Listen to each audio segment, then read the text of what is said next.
Welcome everybody to the CPC Film Series, our quarterly film series here at Central Penn College. My name is Professor Paul Miller. I am the chair of the CPC Film Series Committee, and we are so thankful that you're spending your Friday evening with us. Today we are here for a very special occasion.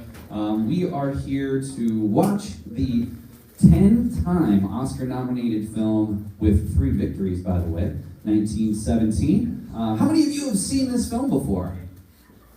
Well, it's a few, that's good. I've never seen it myself, so I'm looking forward to it. Everybody that I've spoken to says it's a wonderful film. And Dylan's going to tell us a little bit more about this film and why certain things we should be looking at and why we should be paying attention to certain aspects of the film.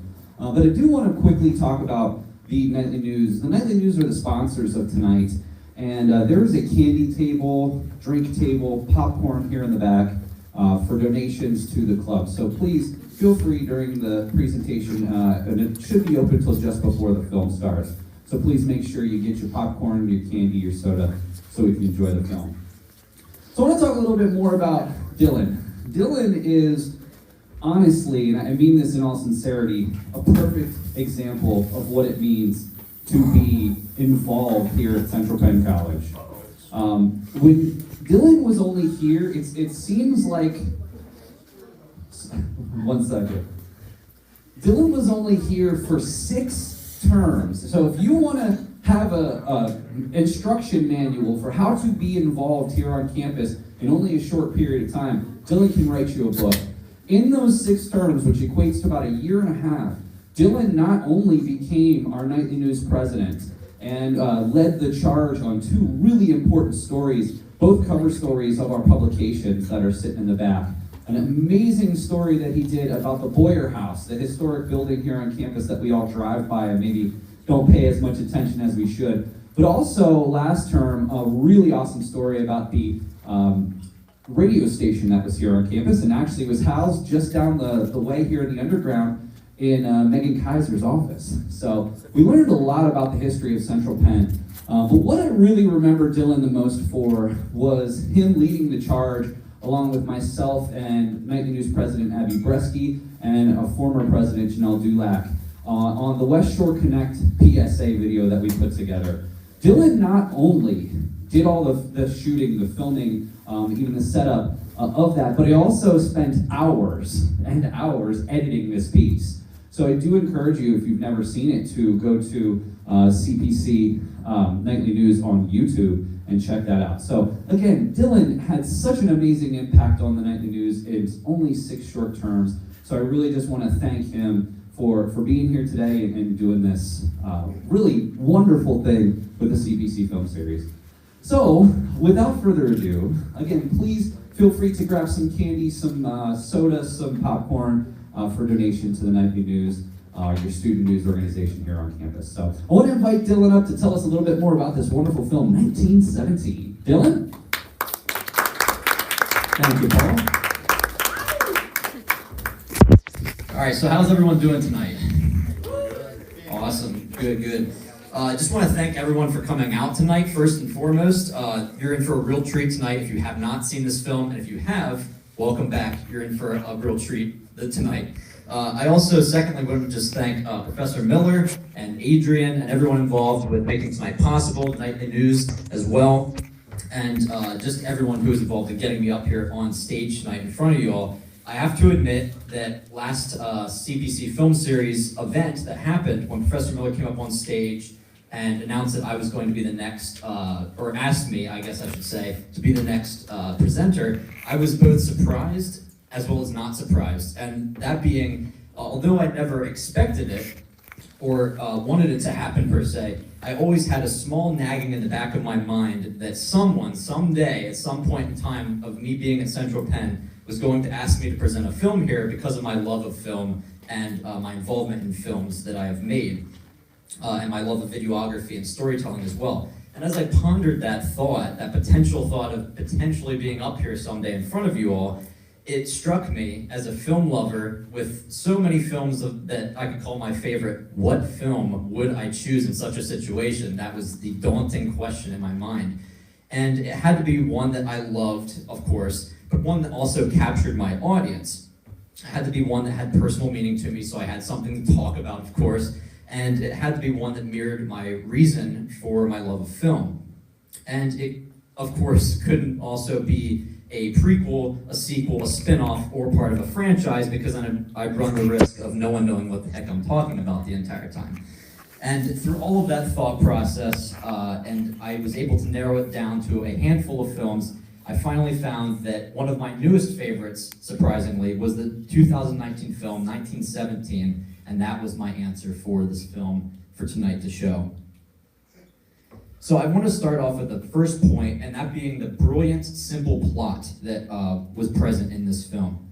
1917 has a plot that follows two soldiers, William Schofield and Thomas Blake, as they trek across the French countryside during the height of World War I.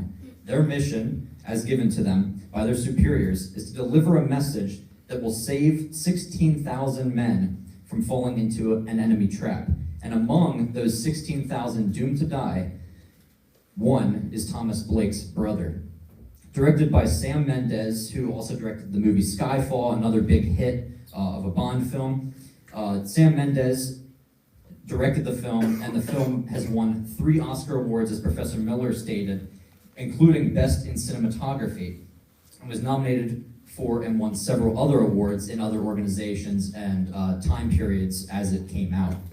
The plot, as you had heard, is extremely simplistic. It's just two guys in the British military during World War I trekking across the French countryside to go deliver a message. Sounds really simplistic, but what makes this film so special and why I love it so much is not the plot itself, but the story and how it's shot that makes it so special, unique, and impressive on the screen when you're watching it. Has anyone here, I've heard that a couple people have seen this film already, has anyone that has not seen this film heard of the famous Unbroken one-shot film that came out recently? Anyone at all? By a raise of hands. Okay, at least Professor Miller's heard of it. There was an example that I had in about a month ago, an example of a person at a Central Penn basketball game when I was doing photography for the game. I was talking to a friend before the game started, and a person who I had never met. I'm not even sure if they went to Central Penn. They might have been on the other team's crew, and another person turned around while I was talking to this friend about my presentation happening, and they said to me, "Is that the movie that was made to look like one shot?" And I said yes, and this proved to me that although the person didn't know the movie itself, because by the sound of their voice they had not seen this film before, this proved to me just how memorable this film is to people who may not have even seen the film. It's become somewhat of an instant classic just in a couple of months since the movie came out in 2019. My next point, it leads me to my next point, and that being that this is filmmaking at its finest. 1917 like I said, is filmed to look like one unbroken shot from start to finish. You're following the characters along the entire way without any cuts, which is actually quite unique. And this aspect has made it famous in the cinema world. The reason for this film being shot in this way, according to 1917's leading crew, is that it is, quote, meant to make you feel like you are in the trenches, every step of the journey, breathing every breath with these two young men, unquote. In a now famous scene, Schofield, one of the characters, runs through a field perpendicular to a charging military force, and mistakes that were captured in the filming of this movie, such as accidentally running into other actors, as you will see, were played into the film's final product, not on purpose, but were used for a sense of realism. Again, the reasons why this was done was, number one, it was an expensive endeavor to reshoot such scenes, being that each clip that they filmed from start to finish unbroken was about 7 minutes long, 7 to 12 minutes long each time, and then they would splice them so that the cuts were hidden, so the entire film looked like it was one shot. But it was an expensive endeavor because resetting all the cast, which included entire armies of people in a war film, and getting them back to the beginning of a set, and resetting the stage, everything was a really expensive endeavor just to get one shot redone. And the second reason why they use these in the final product, these mistakes, is it played into the realism, as I mentioned, such as lines being messed up or cut off, or people running into one another when they're running through the sets. All of that was played into the realism, and you can really tell that there's a sense of realism when you're watching this film. This moves into my next point, which is the fact that this is a bit of masterful cinematography. Aside from the story, which in itself is simplistic but really well done, being a true story as well, the visuals are hands down my favorite aspect of this film, 100%. The cinematography term, for those of you who don't know, cinematography is, according to the dictionary, quote, the art or technique of movie photography, including both the shooting and the processing of the image. And in 1917, the movie, the cinematography is fantastic. The reason for the cinematography being this way is that colors surrounding the characters, angles that are made that are shot to look a certain way, anything that has to do with how the actors are portrayed and framed for an audience, it makes the audience tie to those actors and those characters in the film. And this happens across all films through cinema, of course. But in this particular film, it makes you feel a sense of loneliness, desperation, even terror, as you will see, such as being behind enemy lines that the characters are experiencing. It gives you a tension and a suspense that sometimes isn't seen in other films, because there's always that cut that can save you and, oh, I'm watching a movie. That's not present in this film. And then it makes you really immerse into this world that has been created and this time period. In my favorite scene of the film, the main character races through the ruins of a bombed French city at night, illuminated only by the flares passing through the sky above him. And this little piece of a scene, the intricacy behind the scenes mechanics is absolutely staggering, as you will see in a behind the scenes video here in a few minutes. It's absolutely staggering. And the set began as a large detailed model for this particular shot.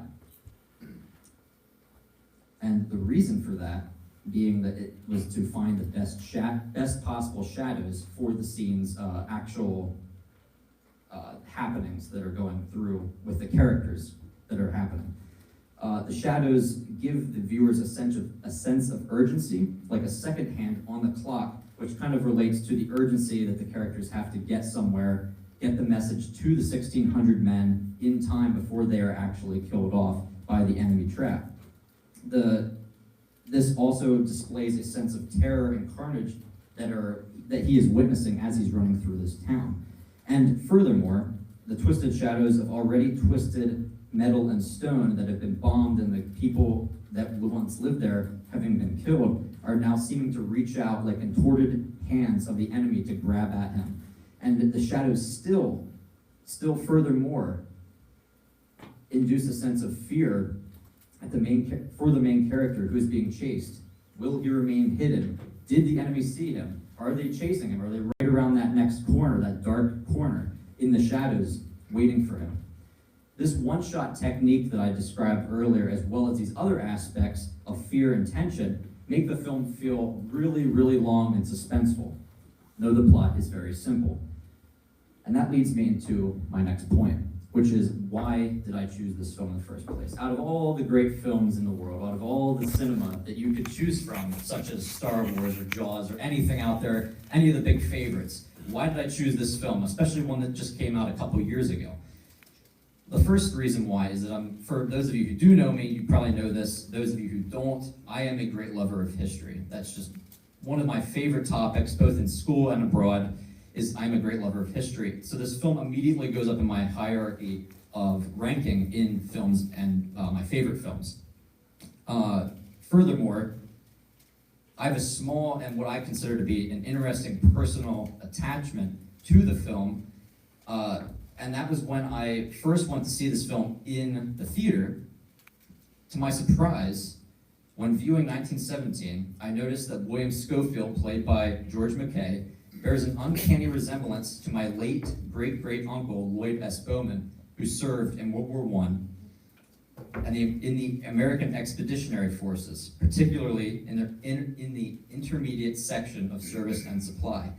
And the intermediate section of service and supply, as you'll see in a minute, their boundaries in France were to supply the American troops, as well as their allies, with food, medical supplies, weapons, ammunition, anything that they needed at the front lines to keep them going, to keep them fighting against the Germans and the Axis powers, or the Central powers at that time. And that was their main goal during that time, was to shuttle these supplies to the front line, the fighters at the front line, and the soldiers at the front line. And seeing this in the film, it gave me a deeper interest and love for the history of World War I, as well as my respect for those who served in this conflict. And it also launched me into a frenzy to research more about my great-great-uncle and where he served.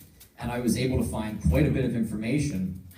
This map, as you will see, the red section is right up at the furthest north of the red section is the front line where the French fought against the Germans and the Central powers during World War I. This map displays World War I time period. The light blue section is where my great-great-uncle would have been serving during that time. And their job was to supply the advanced service and selection with all the weapons so that they could then take them to the front line. They were kind of like the fallback to get the majority of them there. And that was their main goal, was to get all of those weapons to the front line. And being able to watch that while watching 1917, being able to think of that, my great-great-uncle was not a messenger, as the characters in this movie are, so it's not 100% aligned and parallel, but being able to think about the fact that my uncle was running through France during that time, it was a really jarring note. It was interesting to think about. And to the right of that is the intermediate section of service and supply insignia patch that my great-great-uncle would have been wearing during that time. So next, I just want to show it's a little bit longer, but it's a behind-the-scenes video about 1917, the making of it. And the reason I want to show this, it's not typical of people doing a film series presentation, but the reason I want to show this behind-the-scenes clip is because up until having watched the film, it was already amazing. It was an awe to watch, in the theater especially. But having watched this after the fact, my awe of just the amount of work and time that went into making this film and the intricacy of the planning behind it compared to other films in cinema, this gave me the respect and the awe that I have for it today. And before we watched this film, I was debating doing this before coming up here before you today, when I was creating my presentation.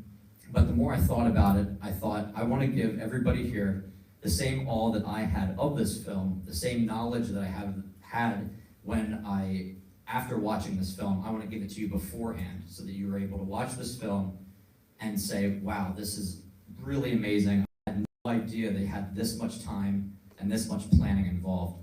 So without further ado, we're going to check out this behind the scenes video, and then I'll be back up in a minute.